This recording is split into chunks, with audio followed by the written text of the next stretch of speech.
All right, well, it happens in every community at some point. Just when you get used to seeing someone on TV, you get comfortable with them, they're gone.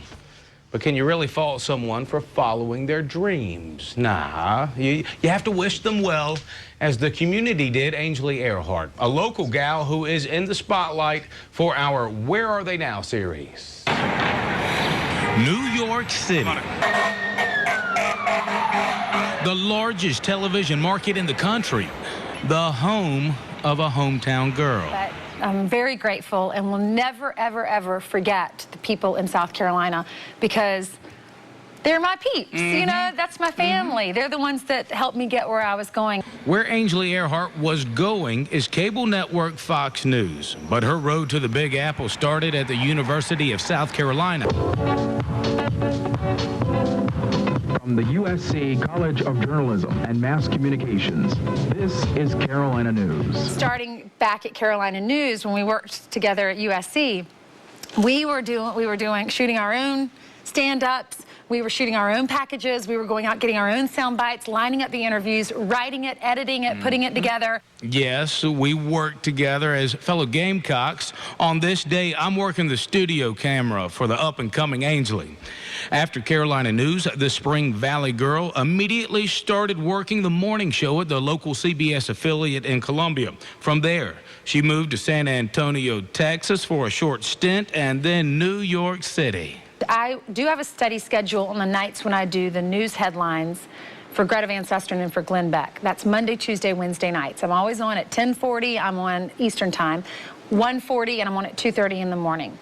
Then on Thursdays and Fridays, I'm usually traveling for Sean Hannity's show. And quite the traveler inside Fox Studios as well. So this is where I spend the majority of my time at night. This is where it all happens. We call this the fishbowl because of the glass. You can see all the newsroom. But this is where we do the news headlines. Yeah. How does a girl from Columbia, South Carolina transfer over to something as big and as alive as New York City? Well, I think even when I was like 5 years old, I wanted to be in New York. I love the city.